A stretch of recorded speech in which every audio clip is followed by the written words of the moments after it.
आओ मैं नबी के दीवाने की बारगाह में लेकर के चल रहा हूँ। अल्लाह के नबी की सहाबी हैं, बहुत ही बरगुज़ीदा सहाबी हैं, जिनका नाम हज़रत उमर फारूक आज़म है। नबी से कितना प्यार फरमाते हैं, नबी से कितनी मोहब्बतें फरमाया करते हैं। अल्लाह अल्लाह आका अलैहिस्सलातु वस्सलाम के दीवाने हैं, नबी से प्यार करने वाले हैं, नबी के नाम पर मर मिटने वाले हैं। अल्लाह अल्लाह आका अलैहिस्सलातु वस्सलाम दुनिया से जब इंतकाल फरमा गए, नबी ने जब दुनिया से पर्दा फरमाया, हजरत सिद्दीक़ अकबर को अव्वल खलीफा बनाया। हजरत सिद्दीक़ अकबर के बाद हजरत उमर फारूक आज़म को खलीफा दोम बना दिया गया, यानी कि बादशाह वक्त बना दिया गया।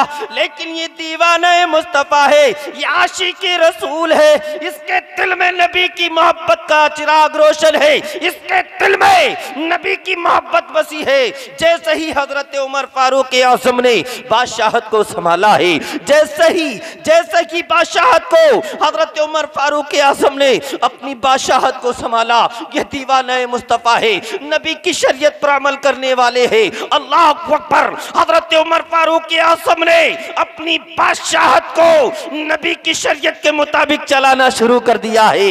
अल्लाह अकबर। हजरत उमर फारूक आज़म आज के बादशाहों की तरह बादशाहत नहीं कर रहे हैं, आज के बादशाहों की तरह ऐशो इशरत की जिंदगी नहीं गुजार रहे हैं। मेरे दोस्तों, अगर आज के इंसान को कोई बड़ा पद नहीं बल्कि अगर गांव का प्रधान बना दिया जाए, जब उसे प्रधानी का पद मिल जाता है तो वो सबसे पहले गरीबों का खून चूसना शुरू कर दिया करता है, गरीबों पर जुल्म करना शुरू कर देता है।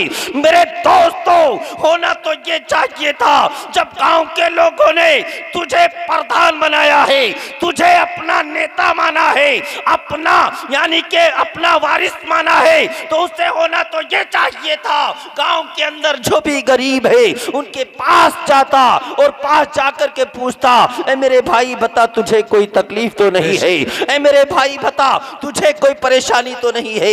मेरे दोस्तों, आज अगर किसी को पद मिल जाता है तो वो गरीबों पर जुल्म करना शुरू कर दिया करता है। वाह रे उमर फारूक आज़म, तेरी शान पर कुर्बान जाइए, और नबी के दीवाने तेरी अज़मत पर कुर्बान जाइए। हजरत उमर फारूक आज़म ने जैसे ही बादशाहत को संभाला है, मदीने में हजरत उमर फारूक आज़म ईशा की नमाज पढ़ने के बाद जैसे कि मदीने के सारे लोग चैन की नींद सो जाया करते, हजरत उमर फारूक आज़म अपने हुजरे से निकलते और मदीने की गलियों में घूमना शुरू कर दिया करते। अल्लाह अकबर। पूरी रात मदीने की गलियों के चक्कर लगाते। जैसे ही सुबह नमूदार होती, हजरत उमर फारूक आज़म मस्जिद में चले आते, आकर के नमाज अदा करते। इसी तरीके से हर रोज अपने हुजरे से निकलते और मदीने की गलियों के चक्कर लगाना शुरू कर दिया करते।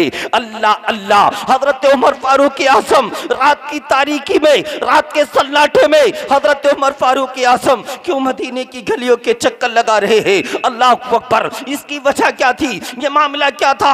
हजरत उमर फारूक आज़म इसलिए मदीने की गलियों के चक्कर रात में लगाया करते थे कि कहीं ऐसा न हो मेरी बादशाहत में कोई गरीब भूख की वजह से सिसक तो नहीं रहा है, कोई गरीब भूख की वजह से बिलक तो नहीं रहा है, कोई यानी कि गरीब परेशानी की वजह से सिसक तो नहीं रहा है। इसी बात को दिलो दिमाग में रख करके हजरत उमर फारूक आज़म मदीने की गलियों के चक्कर लगा रहे हैं। चक्कर लगाते रहे हजरत उमर फारूक आज़म। एक दिन एक रात जब हजरत उमर फारूक आज़म अपने हुजरे से निकले, एक गली से गुजर फरमा रहे थे, एक गली से जैसे ही गुजर फरमा रहे थे, हजरत उमर फारूक आज़म जैसे ही एक मकान के आगे से गुजरे, उस मकान के अंदर से बच्चों के रोने की आवाज आई। हजरत उमर फारूक आज़म ने जब बच्चों के रोने की आवाज को सुना, हजरत उमर फारूक आज़म उस उसी दरवाजे पे आकर के कान लगा करके खड़े हो गए। ओ लोगो, वो घर किसी जिम्मेदार का घर नहीं था, वो घर किसी अमीर का घर नहीं था, बल्कि वो घर तो एक गरीब औरत का घर था, वो घर तो एक विधवा औरत का घर था।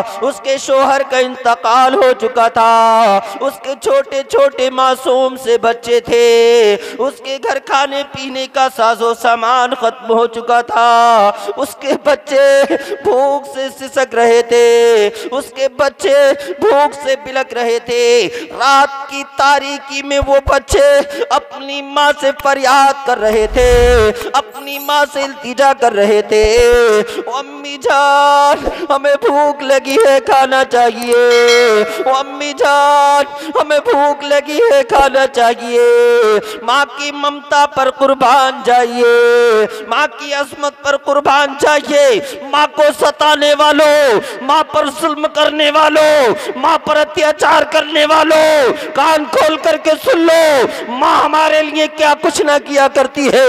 माँ की असमत पर कुर्बान चाहिए। जब बच्चों ने माँ से रो रो करके खाना तलब किया था, माँ ने अपने बच्चों के लिए कहा, ओ मेरे बच्चों सब्र करो, मैं तुम्हारे खाने का इंतजाम कर रही हूँ। अल्लाह अकबर। घर के अंदर खाने पीने का कोई साजो सामान नहीं है। बच्चों को भूख ने और तड़पाया, भूख ने बेचैन किया। बच्चों ने कहा, अम्मी जान बहुत तेज भूख लगी है, खाना चाहिए।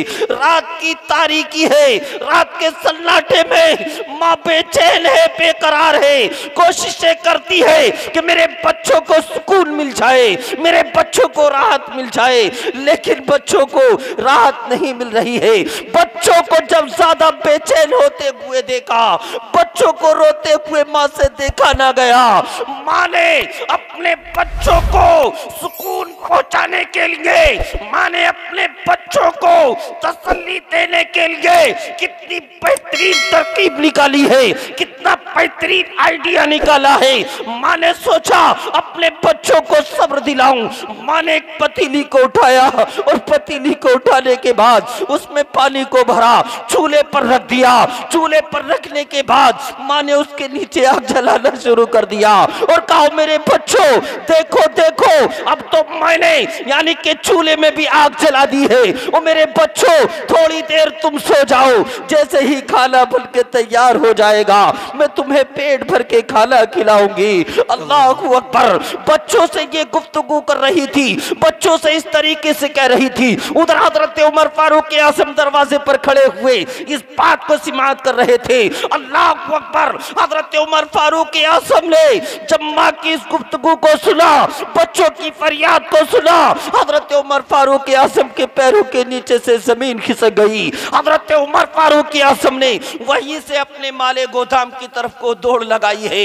उस जगह पर पहुंचे जहां पर यानी कि सरकारी अनाज रखा हुआ था, जहां पर खाने पीने का साजो सामान रखा था। हजरत उमर फारूक आज़म वहां पर पहुंचे और पहुंचने के बाद वहां से खाने पीने के साजो सामान को इकट्ठा किया और एक पोटली में बांधा, एक पोटली में बांधा और पोटली बांधने के बाद चेहरे पर नकाब डाल के उस पोटली को सर पर रख करके दौड़े चले जा रहे हैं। उसी विधवा औरत के घर पर दौड़े चले जा रहे हैं। दरवाजे पर पहुंचे। दरवाजे पर पहुंचने के बाद हजरत उमर फारूक आज़म ने दरवाजे पर दस्तक दी है। दरवाजा खटखटाया।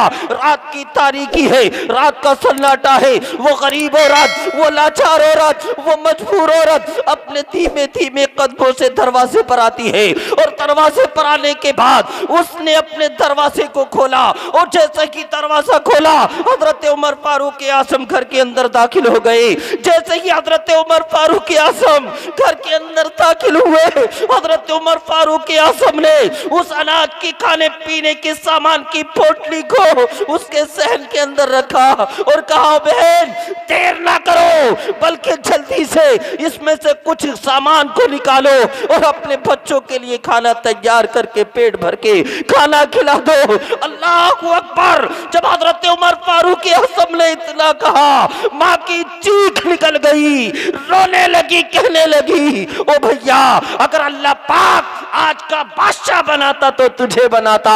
एक आज के बादशाह हजरत उमर फारूक आजम है। वो किसी गरीब की फिक्र नहीं रखते, वो किसी गरीब की फिक्र नहीं करते। जब उस औरत ने इतना कहा, हजरत उमर फारूक आजम ने अपने चेहरे से नकाब को हटाया और कहा मेरी बहन, अल्लाह पाक ने तेरी दुआ को कबूल फरमा लिया है, मैं ही उमर। सुभान अल्लाह, सुभान अल्लाह जी। ये शान होती है दीवाना मुस्तफा की, जिसके दिल में गरीबों का प्यार नहीं जी, वो दुनिया वाला हो सकता है, दुनियादार हो सकता है, लेकिन नबी का वफादार नहीं हो सकता।